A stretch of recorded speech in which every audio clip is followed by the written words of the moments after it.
Paramashivoham. Om Nityananda Paramashivoham. Om Nityananda Paramashivoham. Om Nityananda Paramashivoham. Om Nityananda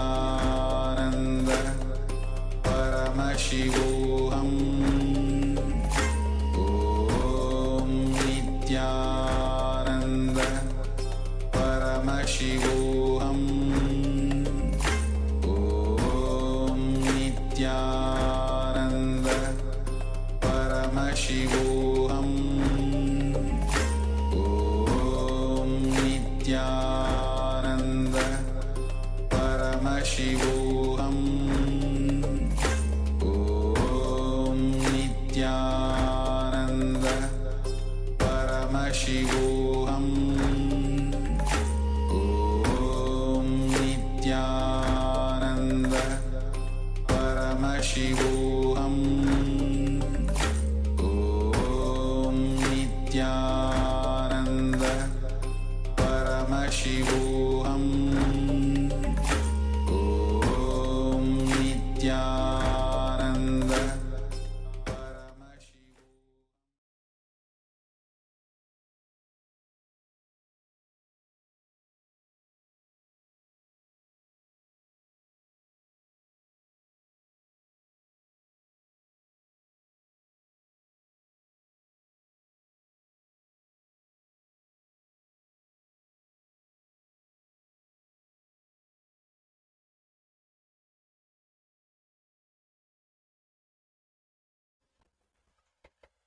Yes, you can relax now.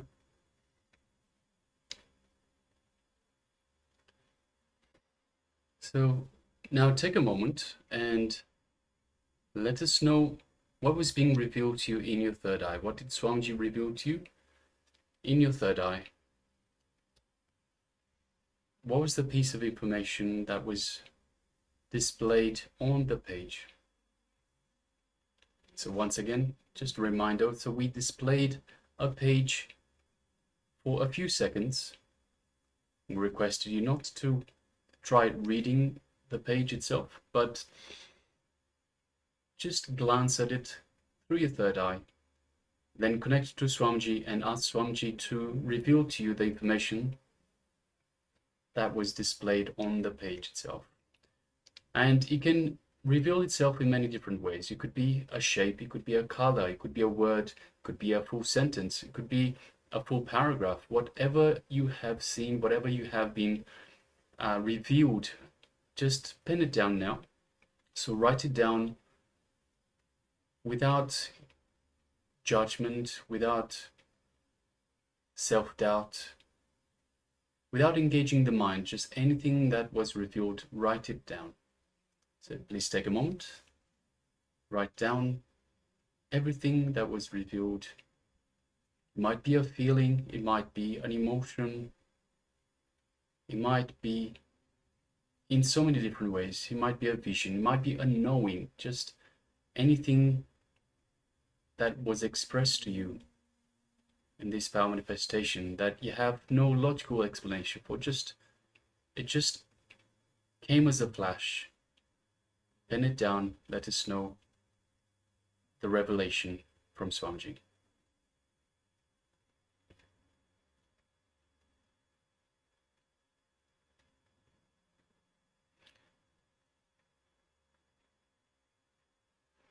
Also requesting the participants on YouTube, you can also let us know. So if you've taken part in this power manifestation, you can let us know also in the YouTube chat provided.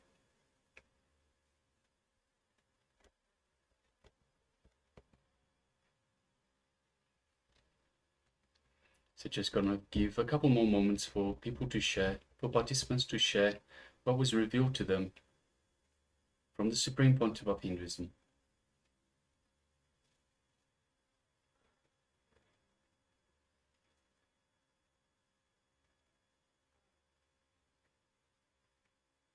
So once you've penned down, please share with us as well in the chat box provided.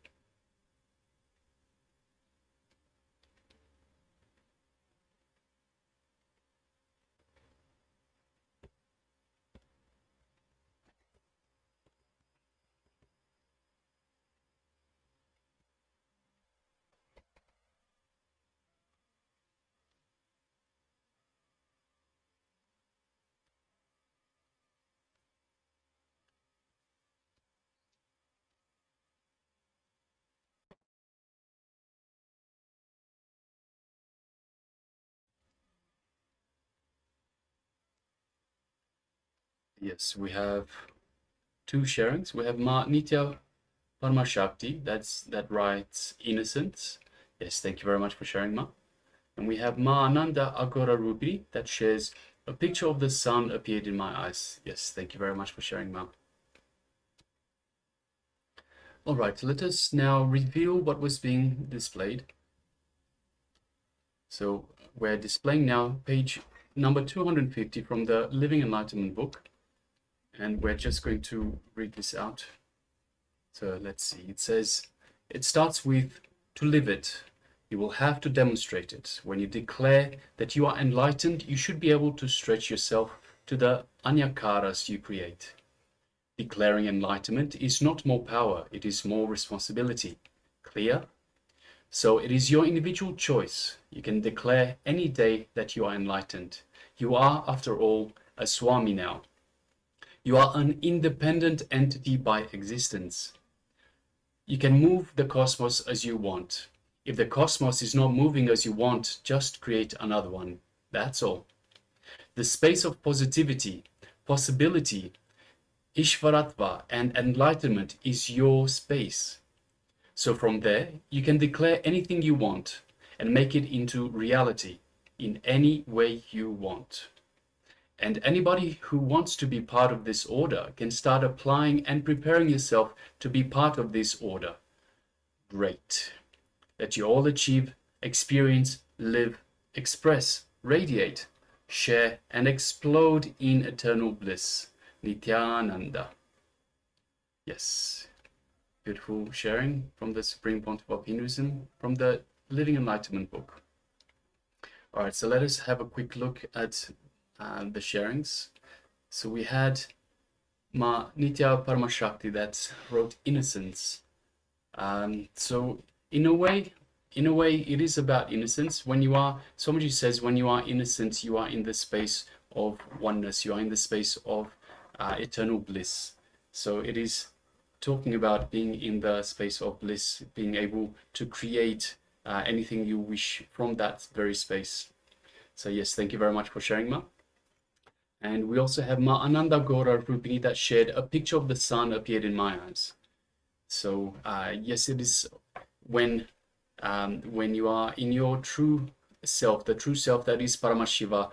If you recall, when Bhagavan Krishna shared the cosmic vision to Arjuna, there was the brightness of thousands of suns. So it is very much, the cosmic vision is very, very bright indeed. So yes, thank you very much for sharing, Mal. All right, so now we're going to move to the next segment. So the next segment is going to be another revelation from the Supreme Pontiff of Hinduism. And this is going to be a very special segment because the name of this segment itself is Arunagiri Yogeshwara. Yes, Swamiji's Guru. When Paramashiva himself happened in the life of the Supreme Pontiff of Hinduism as his Guru, for him to relate personally with him and having that sweet, intimate relationship. It was just a 9-month, but in that 9-month relationship, literally so much of, experience and connection, Swamiji experienced, and he's sharing with his disciples, literally replicating that same feeling connection, the Guru-disciple relationship between himself and us. That is the whole essence of life itself, to enjoy the Guru-disciple relationship. In fact, something which we can think of as something more valuable than even enlightenment itself. It is to enjoy that guru-disciple relationship in one's life. So let's delve into this segment and listen directly from Bhagwan as he shares about his Guru Arunagiri Yogeshwara. Let's listen in.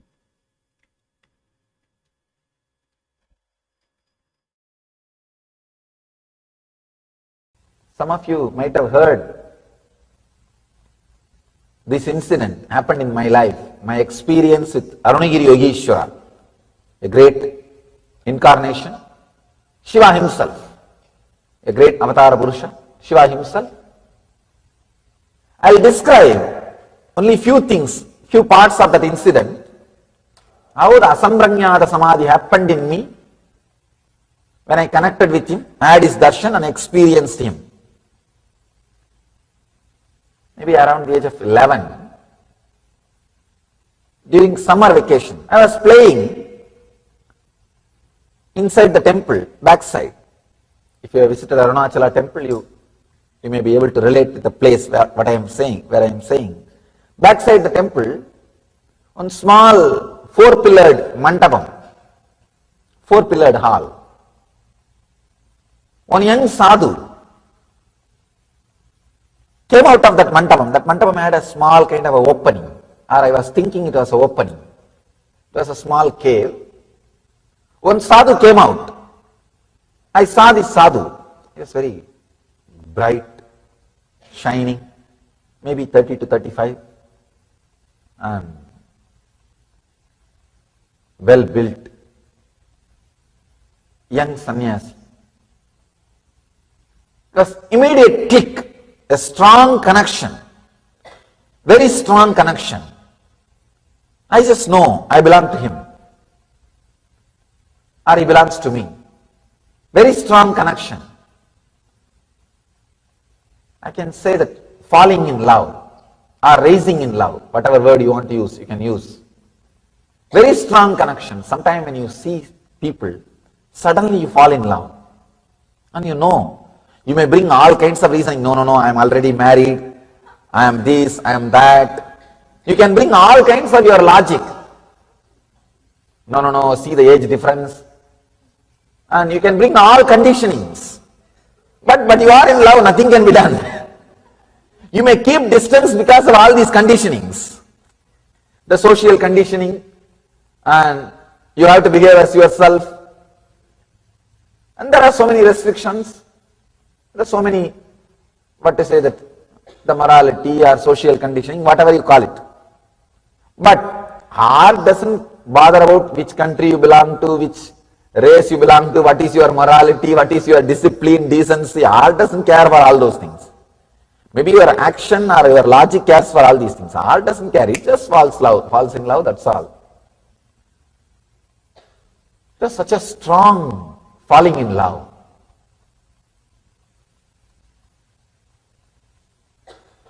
Every day, I'll come and sit there with him. Morning till evening, he'll be talking, sitting. Sometimes I wonder what I used to talk. If I recall, there was nothing much, just sitting and chatting only. And you don't know why you are sitting together, but sitting together was such a pleasant, joyful experience. I was sitting together. It's like spending time together. He was also very happy with me, and he will eat whatever I bring. He will bring some fruits or something for me to eat. We will be talking, some experiences, these, that. I can say that Mundakopanishad, I did not complete that story. That story says that when the small bird, like this, traveling this way, suddenly it really had a bitter experience, one strong bitter experience. It decides no more eating fruits. It just shuts its mouth. Without opening its mouth, it just travels towards the bigger bird. When it goes near the bigger bird, nearer and nearer, suddenly it realizes it is losing its individuality. It is losing its individuality. After few minutes, it feels it is just a shadow of that bird. Actually, when you are really deeply in love with somebody, you can experience, when you touch that body, you won't feel it is a two-person. You just know it is your own extension. Your extension is in that body. You are just extension of your extension is that body. That small bird feels its very extension is that big bird, golden bird. After a few minutes he feels it is not even his own extension. That bird's extension is he. And after a few seconds he feels there is no extension, he is just a shadow. After a few seconds, there is not even a shadow, only the golden bird exists. It was only illusion that I was an individual. The different levels of feeling connection. In Vaishnava tradition, they explain Salokya Mukti, Samibhya Mukti, Sarubhya Mukti, Sayujya Mukti, the 4 states of liberation. Please understand, 4 states of liberation. In Vaishnava tradition they explain. First, when the bird feels, I am connected to him, I belong to him, it is Salokya Mukti, living in his loka, living in his frequency. When he feels, no, he is my very extension, it is Samibhya Mukti. The liberation which happens just by his nearness. When he says, when the bird experiences, no, I am his very form, I am his very form, I am his very form, I am just his shadow, I am not an individual identity, then it's called Sarubhya Mukti, his own form, Sarubhya Mukti. When the small bird realizes, I never existed, it's only he who was existing. It was just an illusion that I existed. It's called Sayujya Mukti. I can say it was a strong feeling connection, just like how the bird felt. Very own extension. I felt with that sadhu, that my very own extension. It was almost like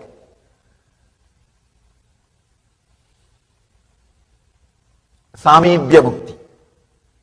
First when I met him, then it slowly developed into Sarubhya Mukti, that same Rupa. I used to play with him, go wherever he calls.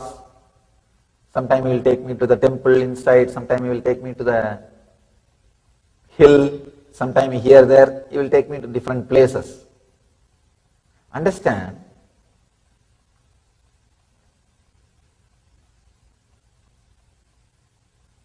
It was such a strong feeling connection.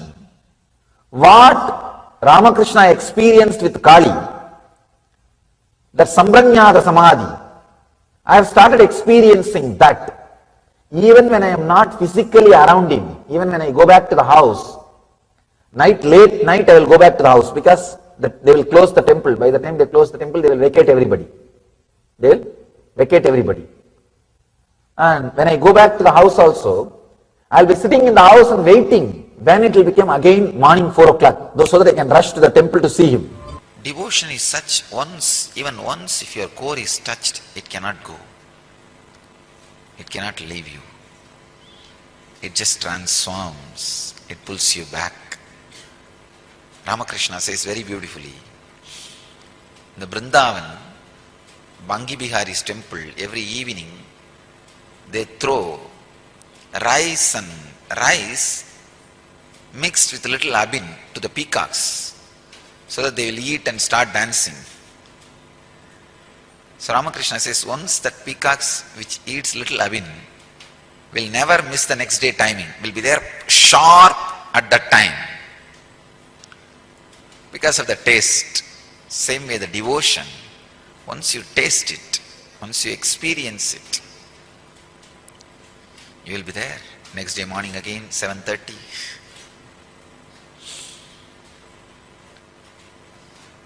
It is so sacred. I have experienced it with Arunagiri Yogeshwara. The very idea you and the object of your devotion is separate will disappear. You just do not know what to give, how to give, what to do. Still I remember when early morning I get up to go and see him, I look around all over the house and I always used to feel, I used to read in the Ramayana that Ravana took the whole house in which Sita was when he kidnapped Sita. Actually in Tamil there is another version of Ramayana, Kamba Ramayana.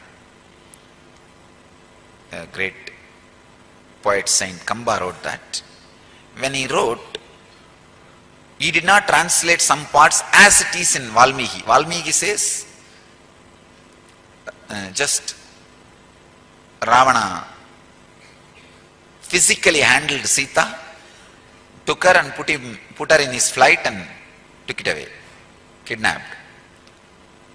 But somehow Kambar was not happy with that idea. So he says that he lifted the whole house in which Sita was staying, put it in his flight and kidnapped. So early morning when I wake up and get ready to go and meet Arunagiri Yogeshwara, that is the way I will feel. Somehow I can take this whole house and give it to him. I even planned one day, I took a chalk piece and marked my parents' portion of the house and wanted to go and ask Raghupati Yogi. Raghupati Yogi will do all kinds of this weightlifting and everything. He's a amazing yogic body. He will show visibly the power of yogic body. He will tie the iron rope in his chest and break it, blast it just by breathing, and lift any size rock, just like that he will lift, or he will roll. There is one huge rock in Arunachala hill which has rolled, and at least some 200 feet it has rolled and stopped. Nobody knows how it happened. I know. It's Raghupati Yogi's work. One day we both were sitting and talking, and he was explaining on Yoga Sutra, when you feel one with nature, nature listens to you. I said, how can that be? He asked me to feel one with the rock. I just contemplated, meditated, and I was feeling one with that rock. Huge boulder. When I was in that ecstasy, he just moved my hand. Suddenly, without telling me, he moved my hand. I literally saw the whole boulder rolling. I did not touch, there is no physical contact with that rock, boulder. Just that feeling one with that rock, when he moved my hand and that boulder started rolling, I started shouting, oh, what happened, what happened, what happened, what is happening? Stop, stop, stop. Then he stopped my hand and the boulder stopped. I think from that time only I started shaking people.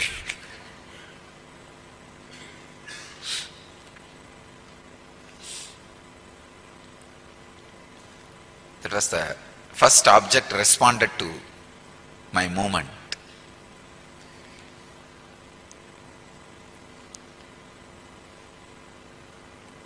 I actually wanted to ask him, can you lift this house and bring it and give it to Arunagiri Yogeshwara? He was laughing. He asked me, why did you put a mark? I said, I should take only my parents' portion, not anybody else's.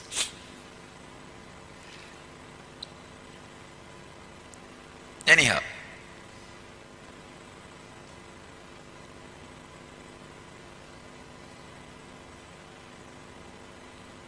early morning before going to the Arunagiri Yogeshwara, I'll have my one dhoti, whatever I can look around and get, take it, I'll put everything and pack it, and it'll all be very silly. It will not be directly useful for him at all. But whatever I feel as useful in my life, all these wooden box, cardboard box, I make small temples with that only. I'll take all that. And he will laugh at me.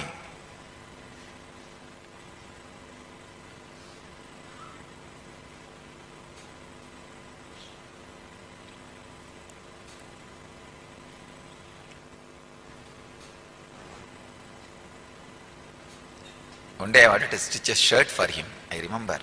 I took a measurement with a rope to stitch a shirt. He was laughing.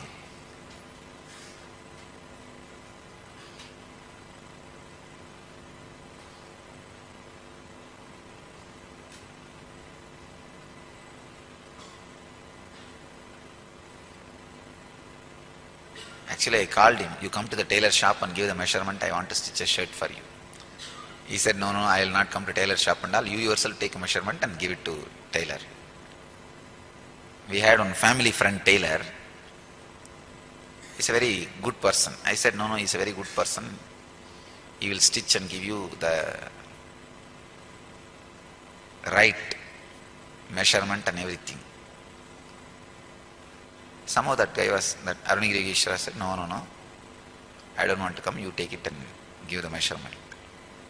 But finally it never got materialized.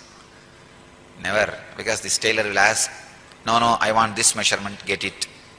Next day I will bring that measurement. Then he will tell, no, I want this measurement also, bring it. Finally till the end we were not able to take all the measurements at all. I was never able to give all the measurements. So it never got materialized. But I used to feel, whole day I'll feel, what can I take it to him? What I can get?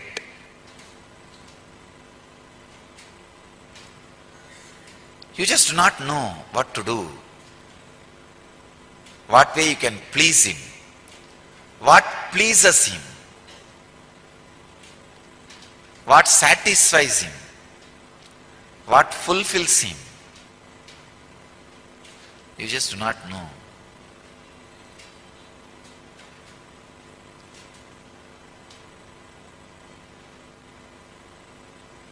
Devotion is the sacred sentiment which makes you feel, how can I please him? You know very clearly you can't fulfill him. He is already fulfilled. But how can I please him? What I can do to please? How can I pour myself on him? That intense mood is what I call devotion. Imbibe. Just be soaked in this one sacred sentiment. How can I please him? To whichever object or deity or God or Guru you are devoted, again and again soaking yourself in that sacred sentiment of how can I shower me on him and please him. Again and again soak yourself, fill yourself in this one sacred sentiment. You will melt in devotion. Entanglement means two persons falling in tune with same thought. Entrainment means two persons falling in tune with the same idea. Enlightenment means two persons uniting beyond ideas.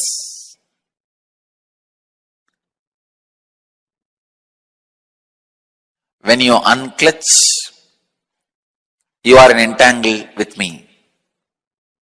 You are an entanglement with me.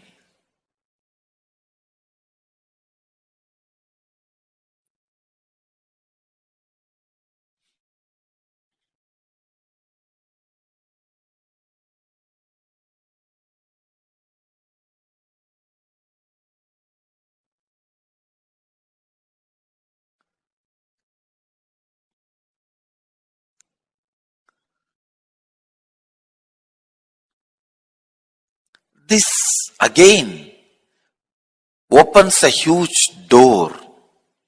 Then is the thoughts of a healer going to affect us? I say yes. That is why I am telling you, go to a person only who is thoughtless and beyond mind. Do not receive healing from ordinary Reiki healers, this healers, that healers. No. Receive only from enlightened being. And all my healers, during the moment of healing, because they are entangled with me, they represent me, and it is equivalent to you receiving healing directly from me. You don't need to worry at all, doubt at all about my healers. Understand? This is the physiology of feeling connection. When you have a feeling connection, your very physiology is different. And feeling connection has its own physiology. When you have feeling connection, your physiology is different. Feeling connection itself has its own physiology.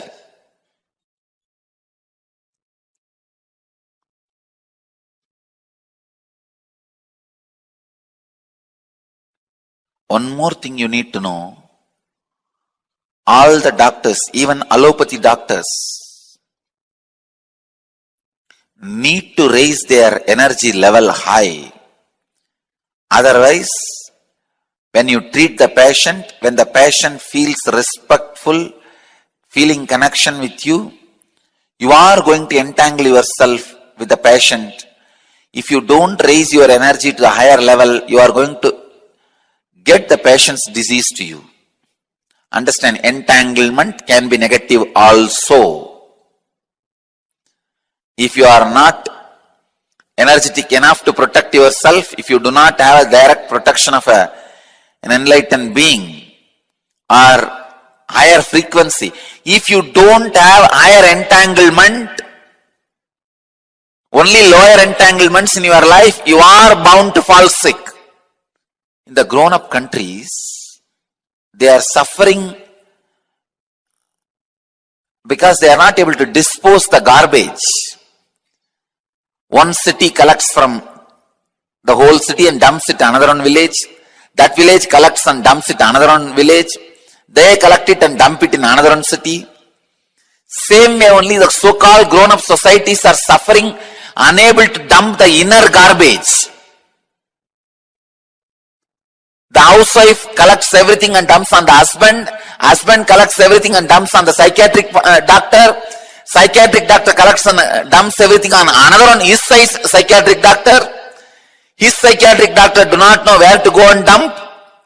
The dumping garbage has become a big problem for the humanity in grown-up countries. Not only external, internal also. In India, fortunately, we know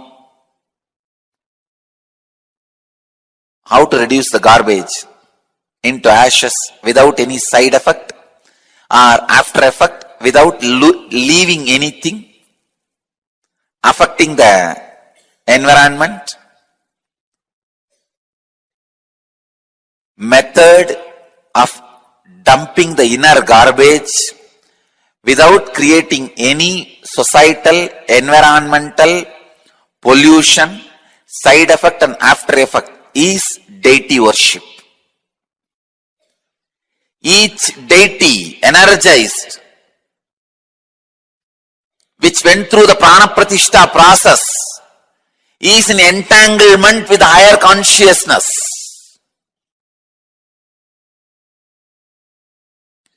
That is what I prove when I materialize. See, when a devotee can receive vibhuti or kumkum and materialize, same thing. The deity also receives vibhuti, kumkum and materializes. How?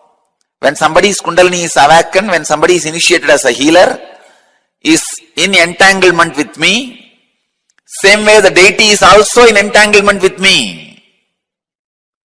Once the prana pratishtha is done, the deity is continuously in entanglement with that super consciousness. Ramanatha Swami is in entanglement with Sri Ramachandra and the consciousness Sri Ramachandra experienced, which is Shiva himself. Because Ramanatha Swami installed, Rama installed that Ramanatha Swami in Rameshwaram. Now the Ramanatha Swami is in entanglement with Rama and Rama's pure inner consciousness. Same way there is a deity called Krishneshwar in Dwarka, installed and worshipped by Krishna. That deity is in entanglement with Krishna and the Krishna's inner space, which is Shiva himself.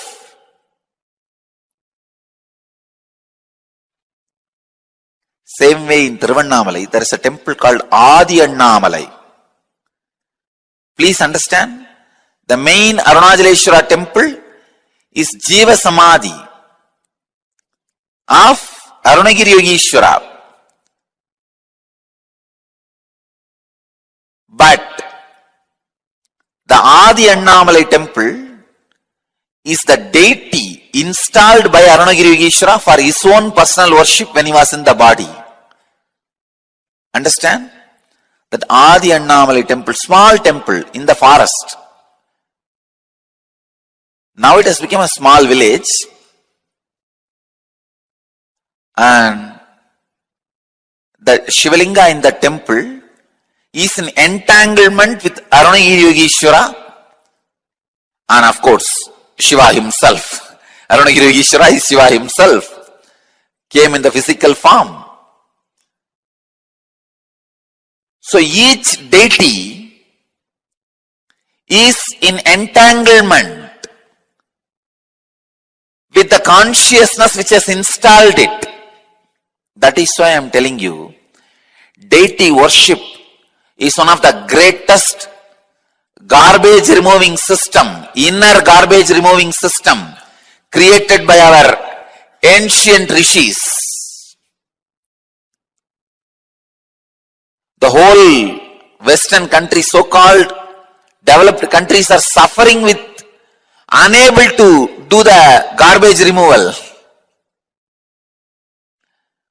They are spending billions of dollars in the inner garbage removal, creating huge psychiatrists, psychoanalysts, and psychiatrists and psychoanalysts for psychiatrists and psychoanalysts.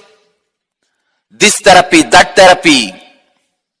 32.4%, 75 million Americans are suffering from clinically provable mental disorder every year.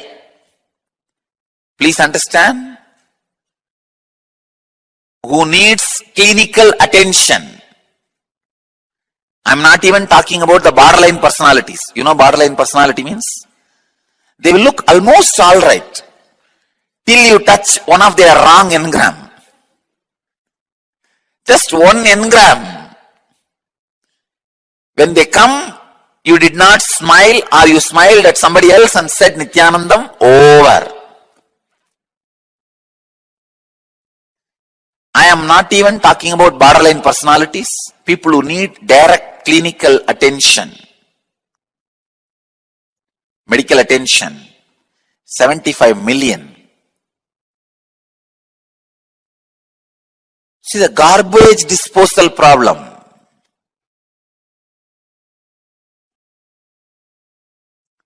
In the Vedic tradition, we know how to burn the garbage and make it as a manure. All our temples, we burn your garbage, internal garbage, and transform you, make the whole garbage into manure and give it back to you. Means you go to temples only when you have problem or to feel little stress free? No. When you finish your business accounts, go to temple and offer your gratitude. When you finish some of your life related decisions, go to temple and offer the gratitude. If you have finished building the house, go to the temple, offer the gratitude. If you got married, go to the temple, offer the gratitude. Any major events in your life connected with the temple, even entertainment, entrainment, enlightenment, everything should happen with entanglement. I'm creating a new word, entemplement.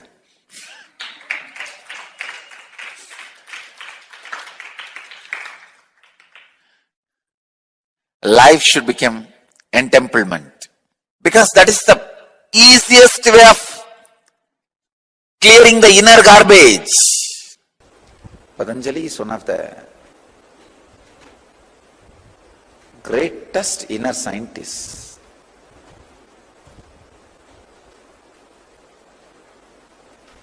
Man who demonstrated the science of enlightenment.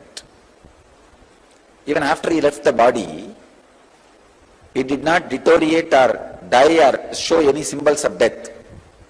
It was just living, alive, radiating the presence.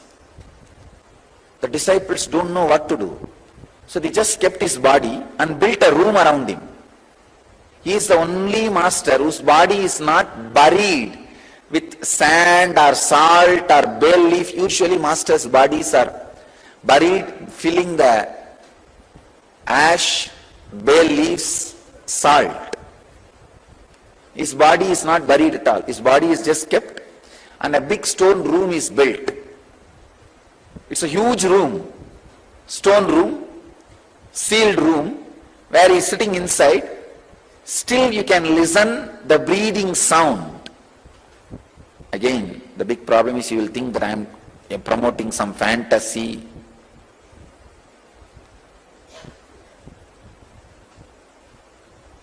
Still you can experience his breathing sound.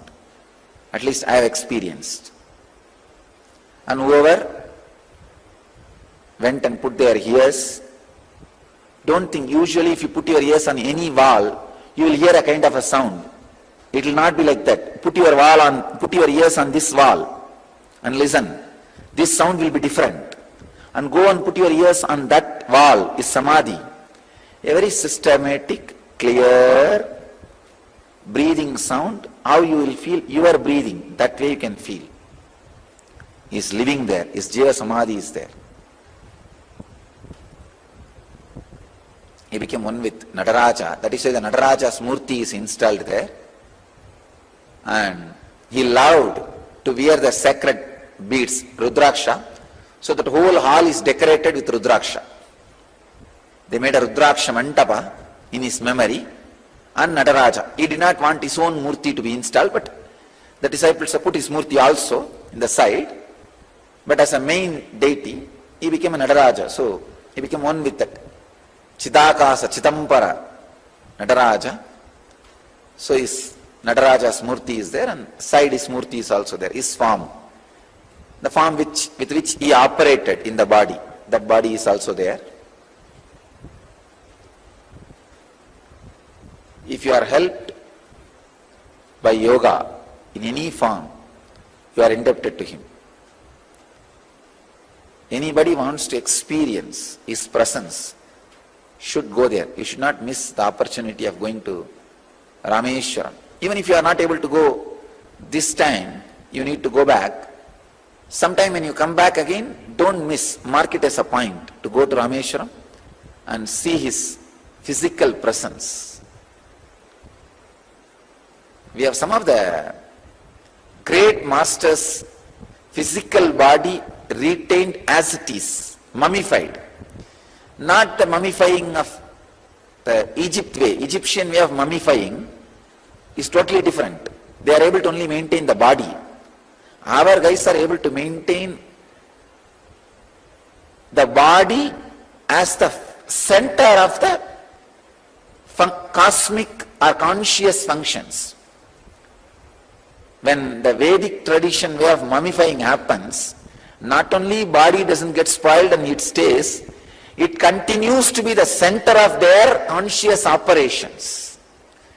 The cognition is taken, buddhi works, the works, responses happen, they continue to be the center of their conscious activities. That is why your prayers are fulfilled in their presence. If you pray to a mummy, your prayers will not be answered. Because the physical part is retained, but not the response part. Here, the response part is retained. The pure cognition, the and buddhi is retained. And same way, Srirangam, still Ramanujas, Udayavar, Ramanujas, Acharya's body is there as it is. You can see the nails growing, the hand lines, the palm lines, the eyebrow hairs, all that you can see even now.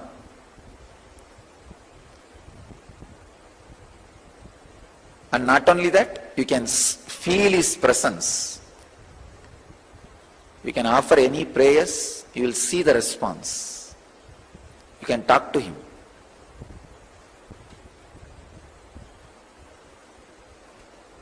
I am telling you from my experience, because I have been helped, I am telling you this.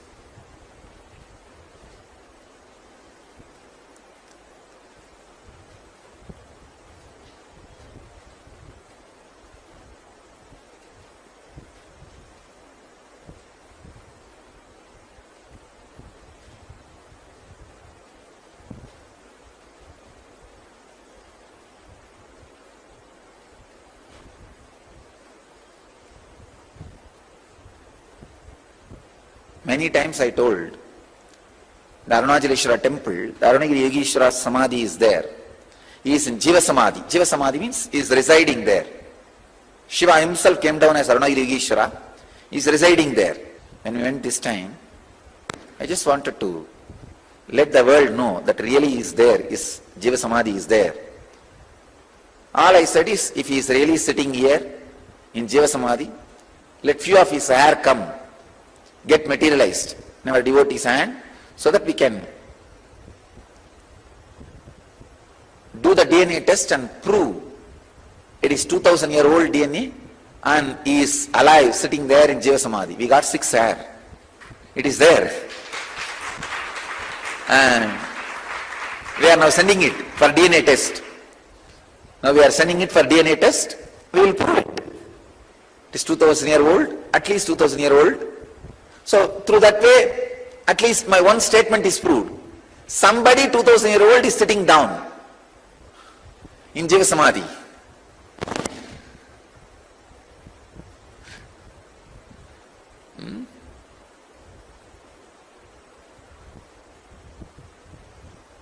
Of course, we can't compare because there is no record of Arunagiri Yogeshwara's DNA, but at least this we can prove. Anyhow, when you live in the body, if you arrive to the sensitivity where the buddhi and the functions in awareness and sensitivity, even after you leave the body, that will continue to be there with you, radiate through your body and through you. That is why when you go to the great masters' samadhis, Jiva Samadhis, whatever prayers you offer, it directly helps you. Immediately they respond to it. Some of these masters' presence, all seekers should experience. The great Jiva Samadhi of Ellam Valla Sittar in Madurai, and Meenakshi's presence in Madurai, and Patanjali's presence in Rameshwaram, Ramanujar's presence in Srirangam, Kamakshi is Devi herself came and did tapas towards Shiva and became enlightened. Kamakshi's presence in Kanchipuram, all these major masters, energy fields,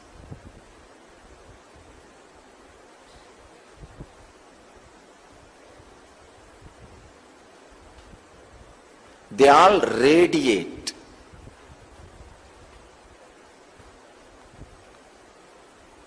the highest sensitivity. Understand? I saw so many of you guys in the Tiruvannamalai temple levitating, rolling and receiving vibhuti in their hands. How many received vibhuti in Tiruvannamalai temple? 2-3 people came and reported me. 1, 2. Receiving vibhuti in your hands.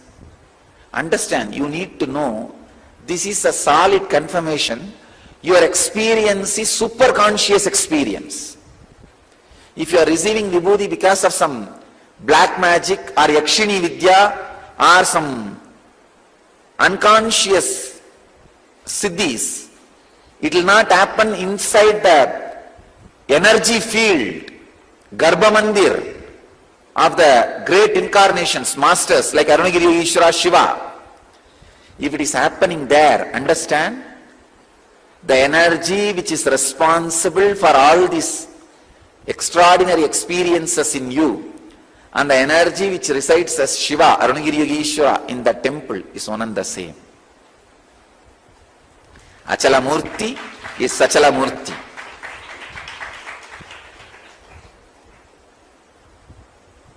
Because in the superconscious energy field, the unconscious black magic cannot interfere.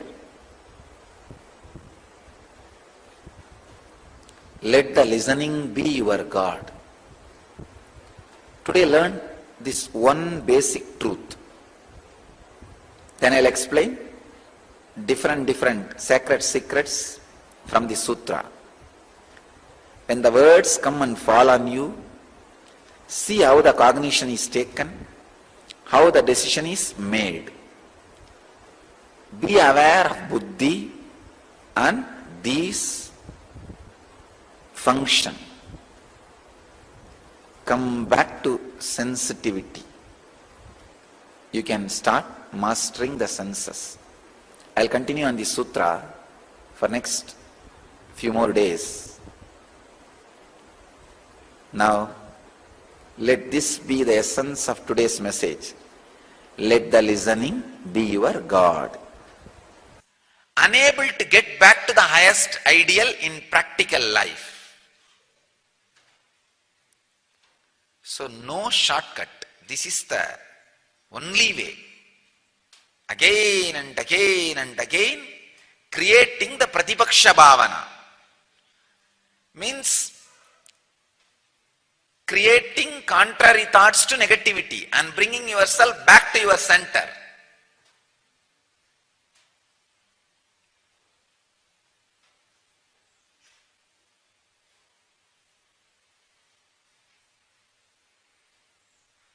It's such a difficult job. People feel lazy. That is why sometimes I need to push them to do that job. Sometimes I use love, or sometimes I use the fake or so-called hatred to push them to get back to their center. Because inability to create Pratipaksha Bhavana means inability to create the contrary thoughts to negativity and destroy negativity will allow negativity to grow in you. Once the negativity grasps you, over. Your life is in hell. You are done. You are done.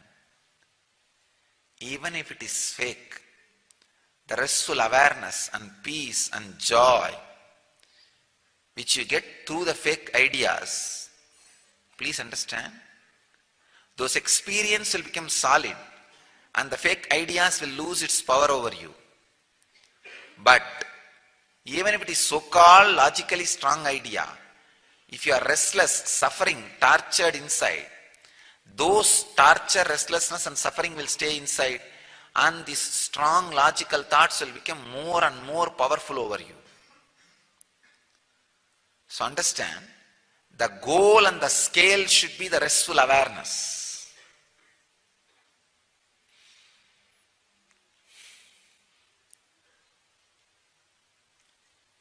So Patanjali puts the right truth in the right sutra, in right place. Just now he taught us on yama and niyama, highest coherence of life, and told us how to be established in that, and giving us now technique, the applied technique. When you have violence, what to do. Is giving us an example. First time in Patanjali Sutra I am seeing an example. He doesn't wait to give example, and he just gives the sutra and goes. He knows, because his disciples were such high intelligent people. If he is giving example, means something very important.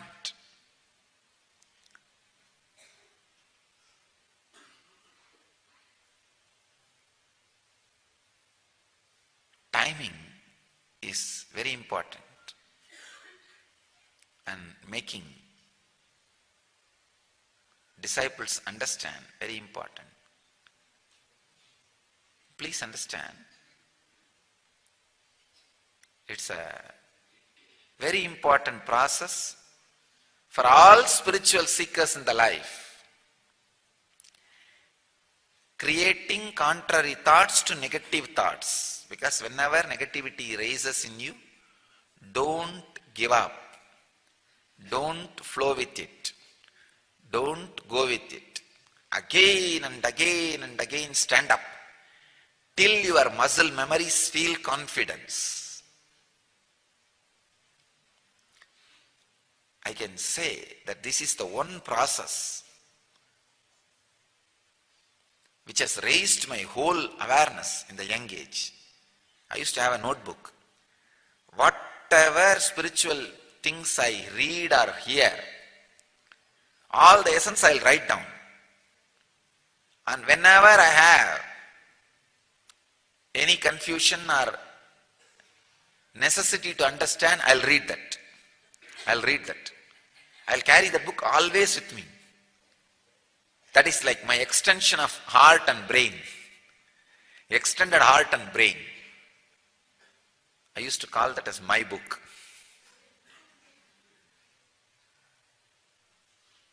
Now I am trying to remember the contents of my book to publish, because there are so many things I have noted down in that book which I heard from Arunagiri Yogeshwara directly.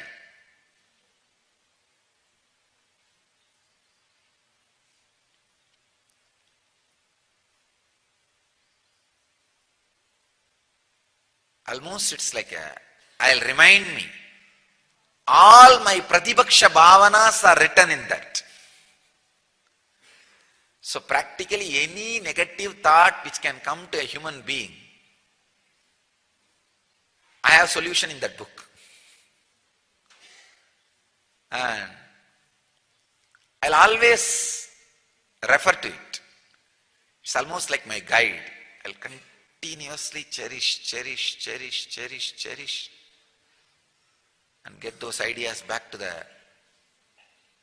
inner space and establish myself again into yoga. Understand? Even if you miss once the timing of creating the right thought against the wrong thought, you are caught. Timing is very important. I read an incident in Ramana Maharshi's life. He had a disciple, Muruganar. Whenever Ramana Maharshi speaks something, when Muruganar will pen down, and take it back to Ramana Maharshi, he will purposely make some mistakes so that Ramana Maharshi will correct it in his own pen, handwriting. So two things. One, Ramana Maharshi's handwriting will be recorded. Second thing, all other words are authenticated now. When you correct one mistake, then all other words have been authenticated as without any mistake. I tell you, I can say at least some 192 page, that is the notebook, 192 page notebook, long size notebook. I have the recording of Arunagiri Yogeshwara's teaching. At least in 10 places I have his own handwriting. Unfortunately, we are not able to retrieve them. I am trying to trace. I am sending people to all the friend's house, relatives' house in my native place, and all the devotees' house where I stayed. Still we are not able to track. 10 bound volume notebooks, bound by me personally. The 192 page. It's a regular notebook I bought. Then I made hardcover with a satin cloth. I bound it. I call it my book. That's the title. I can say the first book I wrote in my life. My book. At least 10 volumes. Everything in that my book is my Atma Pramana. To the level in which those great truths have penetrated me. That's it. Whenever I wanted to read, I'll just brush and go through. I'll know how I evolved to certain understanding. See, one of the biggest problem a seeker faces in his life is forgetfulness. We go on reinventing the solution for same problem every day 12 times. You may say, not 12 times, Swamiji, maybe 2-3 times. No, you forget. Same problem, you will be reinventing the solution 12 times a day. And then again next day morning, when you have that problem, you will have the same problem and you will not find solution. Half an hour your mind will struggle, then you will find a solution. Simple problem, worry. Tell me how many thousands of times you found a solution and decided not to worry anymore?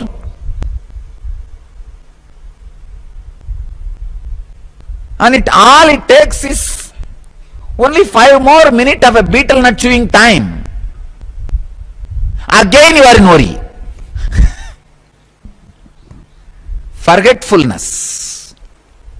Sometime when you hit the right click, you are very clear. Even if death comes, I will not worry. In next half an hour, you don't need death. Just the shadow of your spouse.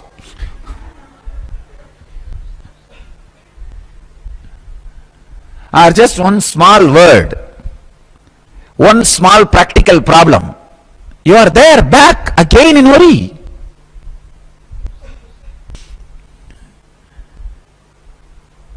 You need to understand, not having smarana, remembrance, is one of the biggest problem. Biggest problem. If you have the habit of my book, all of you should have that habit of my book. You should have your own book. Once in a while, pen down, so that you will stop wasting the time in reinventing the same solution. You see, for example, you have a worry. You catch certain thought trend. No, how can this? How can this? How can this? Then you say, hey, foolishness, this worry is useless. You come out of it. But next day morning, again you are in the same worry. But you forget the thought trend how which you came out.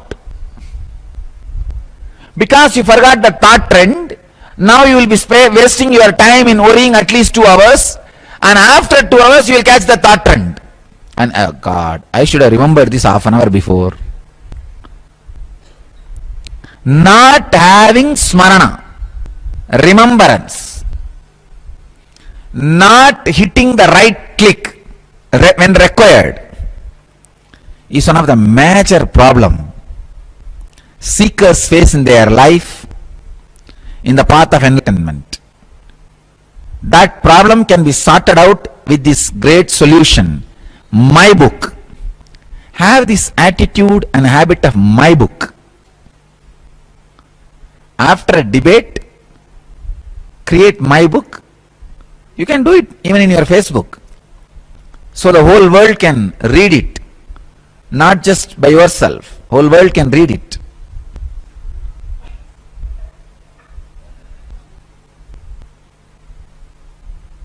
I had such amazing masters in my life.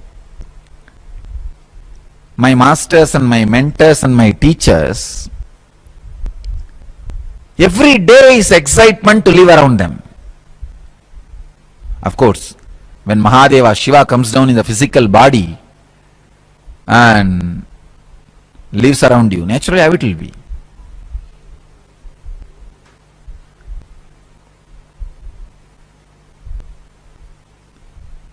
Especially this Arunagiri Yogeshwara, I still remember. Once he was teaching about this samana. Yes, sharing few words. And he was telling samana is sweetness. If your samana is active, your body will have, your sweat will have a sweet taste, not salty. It will be very sweet. I said, how can that be? Then he was very playfully showing, if you remove a hair from the root, and there will be a small wax in that edge of that hair. He removed one hair from my body and asked me to taste that wax. It was very salty. Then he removed one hair from his body and asked me to taste that wax. It was very sweet. And not only that, he was showing another method to see the power of your lungs. If your samana is active, if you remove one hair and just stick that hair in that wax on your hand or on any object and blow, if you are not able to blow, your samana is not active. You can experiment actually. Just remove that one hair from the root, along with the root. You should just stick that with that wax. That wax you have to stick it on a paper or on your hand. Try to blow with your full force. You can keep it any closer. If you are not able to blow that hair away, if that hair is not flying, your samana is not active. If that hair is flying, your samana is active. I tried my best, I was not able to blow the hair. You can experiment. At least 80% of you will not be able to blow. You may think, what is this, Swamiji? Just one hair sticking and blowing. Try, then you will understand.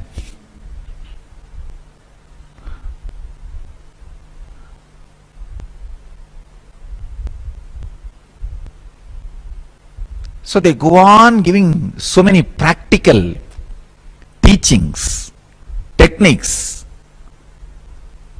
It was so exciting that my book is filled with all these things which directly helped my life. So you guys should start the habit of maintaining my book. It will really awaken your whole life, transform the whole life, help you for the higher consciousness. The my book can be a very powerful method to kill your ego. See, we read in the newspapers, terrorists used to have cyanide in their body continuously. So whenever they are caught by police and when they need to close their life, if they feel that living anymore is going to be more dangerous and torturous, they will just swallow the cyanide poison and die. Same way, This my book can be the poison for your ego. So whenever you have the dangers of life, read this my book, ego will die, you will be in peace, and you can live the life joyfully. Of course, it's a wrong equation. You cannot equate the my book and cyanide. My book is a nectar, I can say, the ultimate nectar.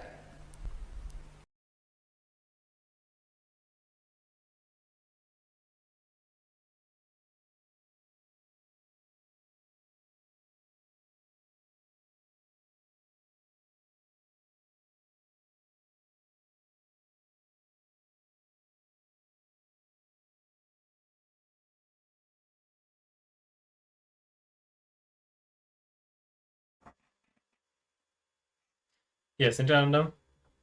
And beautifully, Swamiji shared about his own relationship with his guru. And Swamiji also invites or recommends all of us to have this, to maintain this my book, also called Book of Hearts. Swamiji used that term also in other satsangs. All of you would have by now your Paramashivoham notebook with all the exercises that you have started, and definitely make sure this book is organized that you can refer to it in the future. As Swamiji says, the only solution to any problem in life, the only permanent solution is always the spiritual solution. Either it's a relationship problem, health problem, it's always when you apply the spiritual solution that you will have the permanent solution.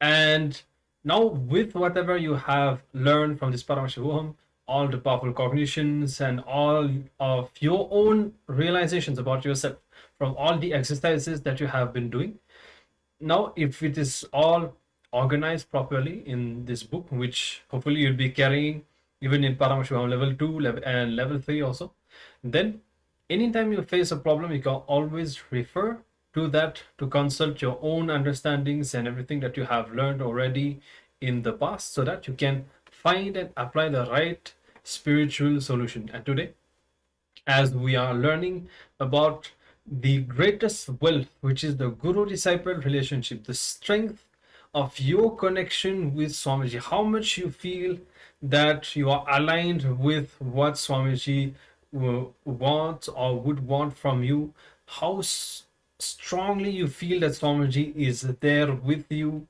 all the time. All of this is extremely important, and not only that, but it is really the greatest blessing that all of us can have, the guru disciple relationship, the strong feeling connection with our guru, with Swamiji. And today this is what we are learning. Even you see, whenever Swamiji reveals things like this, or asks us, recommends us to do certain things, whenever we decide to align to it, it could be as simple as maintaining this book, or taking haritaki, or or starting to use some of Swamiji's words. Swamiji has his own language. Even all these small things, when we start doing, we start feeling that we are more and more aligned to Swamiji, and this makes our guru disciple relationship stronger and stronger. And then we see that we experience everything that Swamiji wants us to experience. All the completion, all the change starts to happen in our lives. So now we'll be moving into the exercise. And Swamiji told in this segment that the mind is part of the ego. It knows how to close, how to hide, but not how to open. To love means to open up, to surrender. It means opening up to existence. And actually, when you have that strong guru-disciple relationship, the sacred sentiments, the feeling connection with Swamiji, that love makes you open up, not just in an ordinary sense, as just a bit more confidence, something. It opens your whole consciousness. So all of that also starts to happen. You start feeling so much of courage and inspiration to start radiating so much more, just because of that powerful connection that you have with Swamiji. And now the exercise that we'll be doing, You're going to pen down everything that you are carefully hiding inside, especially that about which you are afraid to open up. So you don't need to share it with anyone other than with Swamiji. And you're going to write everything down without editing, omitting, or suppressing, especially if you feel that there's something really painful, something that you would like to conceal, that you would not want to reveal. Make sure to write that down, because once you are done, you'll be reading everything in front of Swamiji. If you have Swamiji's Atmavati, you can do that in front of Swamiji's Atmavati, or otherwise in front of a photograph of Swamiji. And you'll be sharing everything with Swamiji. So why do we do that? Because it is our decision to open up to Swamiji. See, many times, whenever you have a blind spot inside, an incompletion, whatever it might be, as long as you keep it inside, sometimes we are able to come out of it, but many times we don't. That incompletion just stays inside and causes whatever consequences it does. But if we just express it, expressing itself will bring the completion. And especially, of course, we want to do that with Swamiji. That that action of expressing, of opening up to Swamiji will bring completion inside us and will make our guru-disciple relationship much stronger. So let's start with that. You can get your book and pen and start writing everything that you are hiding inside, and even any whatever incompletion you have, whatever you feel that you need to express to Swamiji, do that too. But first, make sure to express everything that you are carefully concealing inside, and then you're going to sit in front of Swamiji and share that with Swamiji. So let's start now with the exercise. Thank you.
All right.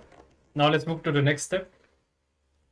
And this time you're going to pen down all your self-sabotage patterns, how you react in situations, and what kind of destructive decisions you make, how you deny your possibility, destroy your life. You're going to describe everything in details.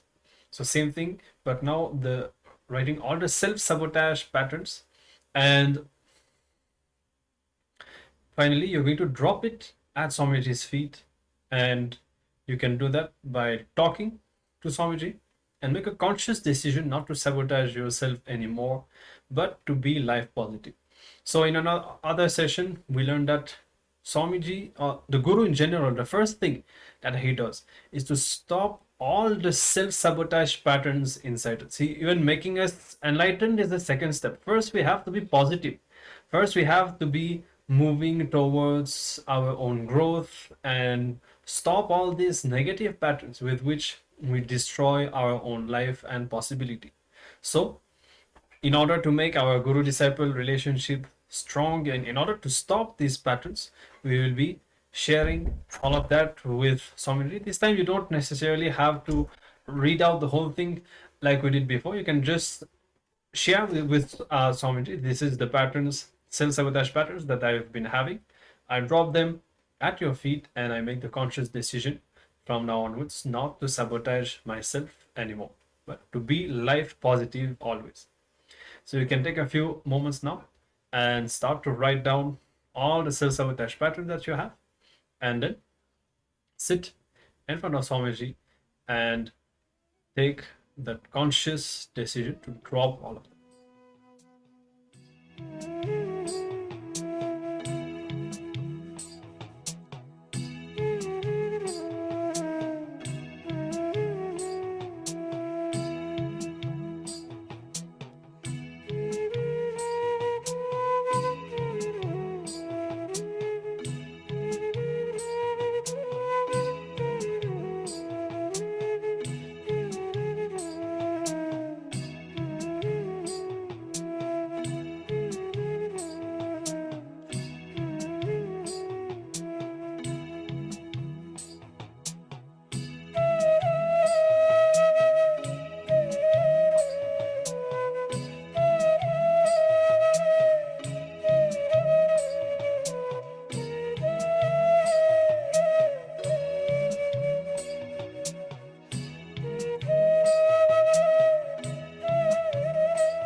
All right. So with this, we conclude this exercise. And this is definitely something that you should practice as often as possible. Even just having a casual conversation with Swamiji in your inner space, or talking to your Atmamurti, you'll see that Swamiji is there and he responds and he manifests himself either through the Atmamurti or inside you, and showing his presence in your life always. So with this, let's move on, and we'll be entering into our next round of the power manifestation. Today we are going through all the powers that we have discovered, or some of the powers that we have discovered throughout these past 20 days, and now we'll be having the power of Mahima. So we'll be playing with the power of increasing our own height. So, the power of Mahima is where we are going to be increasing the size of an object or ourselves. So, let's manifest this power on ourselves now. And it's very simple. First, we need to take a base measurement of ourselves. And once you take the base measurement, then you will be connecting with Swamiji and asking Swamiji to increase your height. So, after that, we will again verify, and you can share your results in the chat. So to take the base measurement, if you have a height measurement like a machine, then you can stand and get your measurement. Otherwise, you can just stand on a wall and maybe against a door and mark your height using maybe a pencil or a pen on the wall. So once you mark your height, then come and sit down. Take a moment to connect with Swamiji, close your eyes, intensely chant the Mahavakya and visualize your height increasing. So once you visualize your height increasing, request Swamiji to flow through you. Request Swamiji to manifest through you, and then you will start seeing the manifestation happen. So let's begin now. All of us can start with taking our base measurement.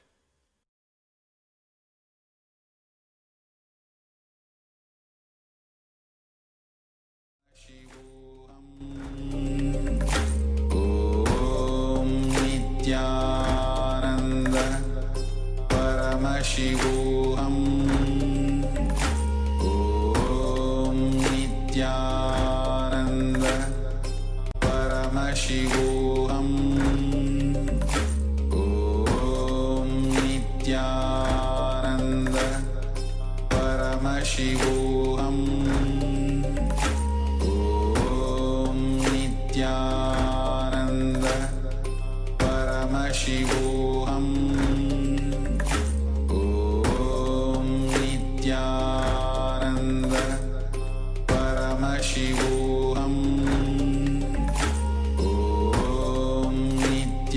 Paramashivoham. Om Nityananda Paramashivoham. Om Nityananda Paramashivoham. Om Nityananda Paramashivoham.